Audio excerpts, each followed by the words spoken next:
even today, a high percentage of boys born in the city are christened Demetrius.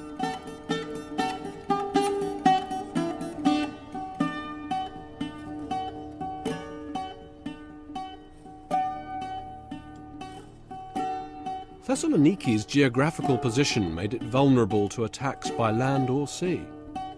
But another of the Byzantine Empire's great centres proved to be a more robust stronghold. However, even here, the tensions of the time are subtly reflected in the character of its art.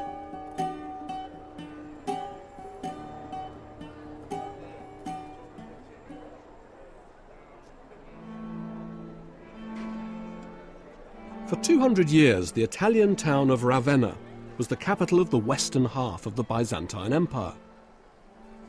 From the year 479, one of the Germanic tribes, the Ostrogoths, controlled the town, until Justinian I recaptured it for the empire in 540.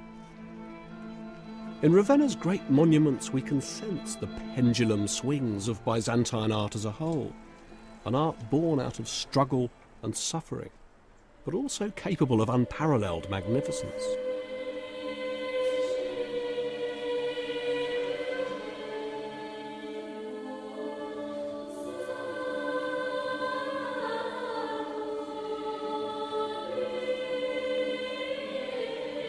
San Apollinare Nuovo is famous for its great frieze of mosaic imagery, a grand procession of Christian martyrs bearing palms. They seem to step in slow march around the walls of the church.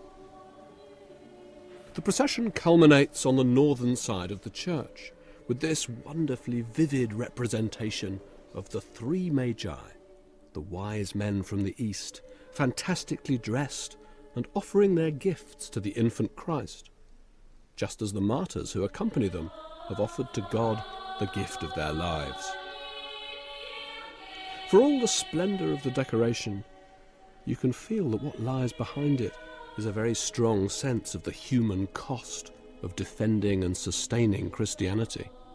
A faith, it's implied here, steeped in the blood of its martyrs, encircled by enemies on all sides.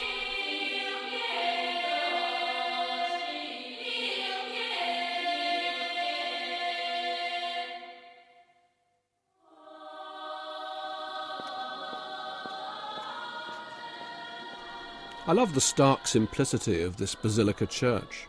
It's almost just a light box for the shimmering message of the mosaics.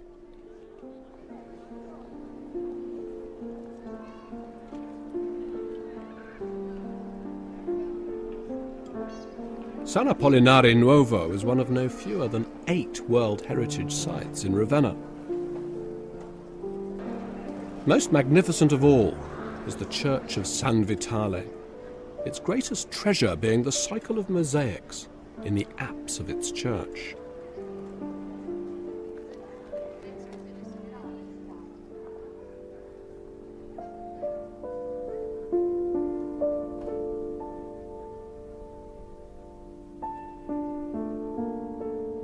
Here we'll see not a Christian art of supplication, as at Thessaloniki, nor a Christian art of martyrdom, as at San Apollinare.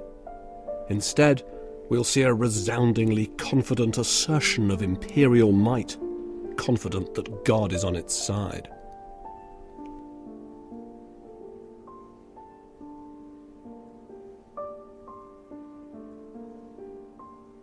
It's a great mosaic decoration which shows us Justinian himself surrounded by his retinue, and opposite him his empress with her ladies of the court. Above them, Christ is seated on a great globe. Now, all this was created nearly 1,500 years ago by a team of artists from the East, and it took them 20 years to complete. For my money, it represents the absolute high watermark of Christian art in the early Byzantine period. But to really appreciate how extraordinary it is, you need to get up close and personal.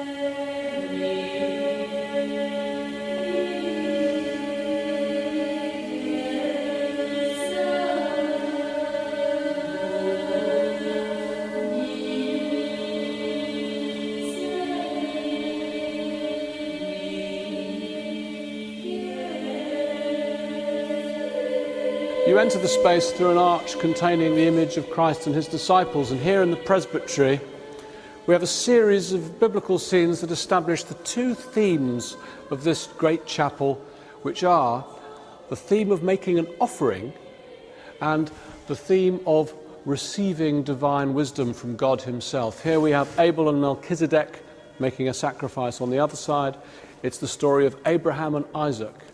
Both stories which involve making an offering, which after all this whole church is. That's what it does. It makes an offering to God.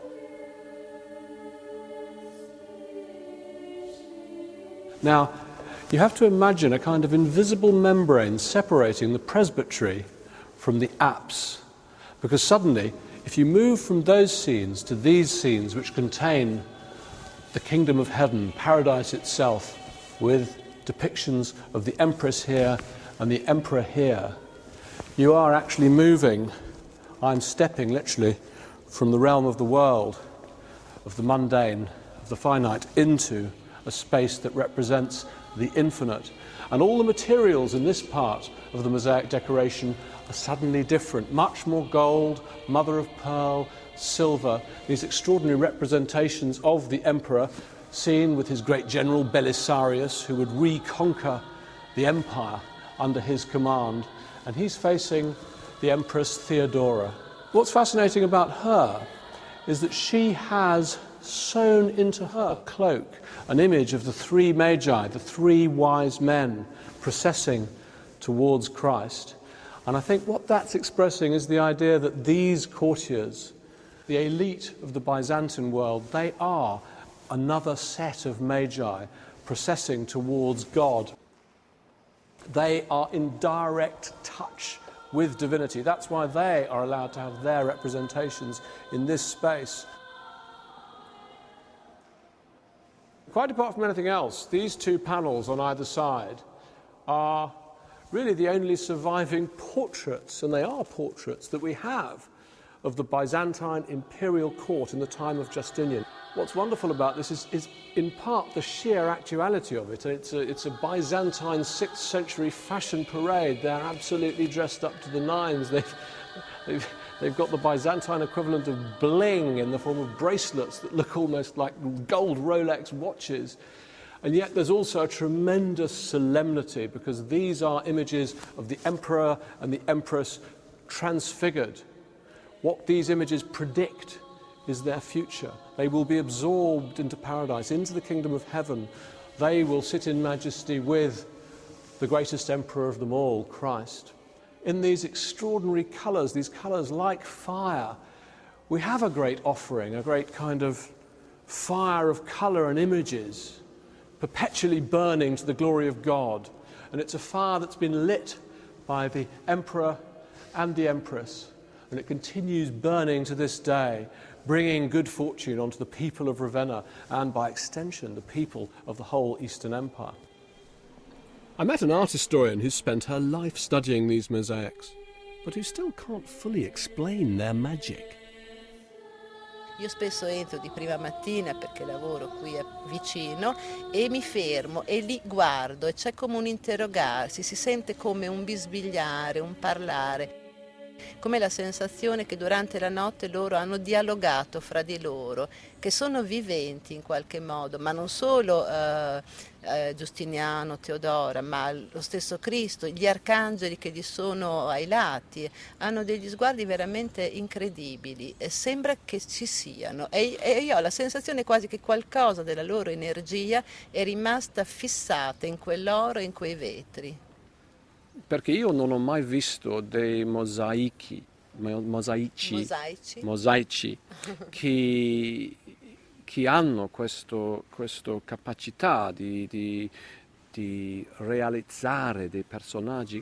Come hanno fatto questa magia? Come hanno fatto? Faccio un esempio banalissimo che dal basso forse non si nota, c'è il leone di San Marco, che è un leone bellissimo, sicuramente a Walt Disney sarebbe piaciuto un sacco, e quell'aria un po' cattivella, un po' così vivacetta gli viene data dal fatto che all'interno dell'occhio ha due tesserine di vetro arancio, questo vetro che noi chiamiamo color cadmio, che senza quelle non avrebbe quella vivacità. The centuries after Justinian and Theodora's golden age were marked by war and internal strife. In 751, Ravenna was seized by Lombard invaders from northern Italy. This coincided with a huge theological split over the production of religious images, known in the church as the iconoclast controversy. Those who believed that it was right to depict God, Jesus and the saints clashed with those who considered it heresy.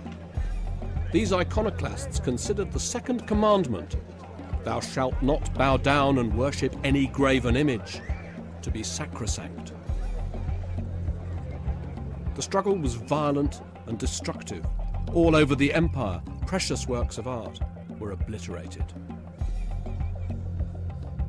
The controversy lasted for 120 years, until it was finally resolved in 843, when the empire authorized the use and production of icons once and for all. The decision to allow religious art is commemorated in a special service in the Orthodox Church on the first Sunday in Lent. Having won the battle, the supporters of icons in the Christian East embraced art. Icons were placed at the very centre of Orthodox Christian worship. And everywhere, churches decked themselves with ever more conspicuous displays of religious imagery.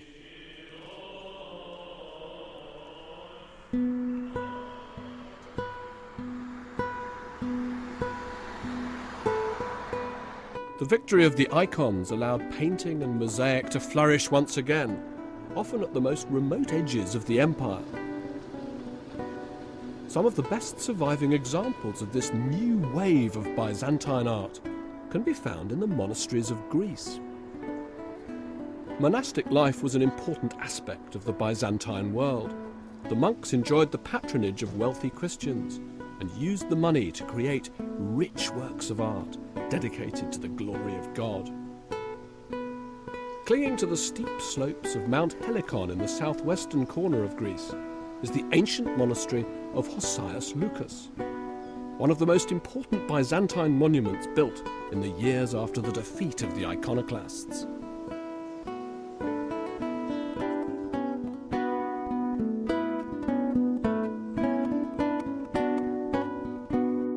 In the Byzantine scheme of things, while the emperor was Christ's representative on earth, the monks were every bit as important because they lived the life of Christ on earth. And it was their job, through their prayers, their acts and their works, to create a kind of spiritual ladder by which all might ascend to salvation. And if you want to see what that could mean in practice, this is the place to come.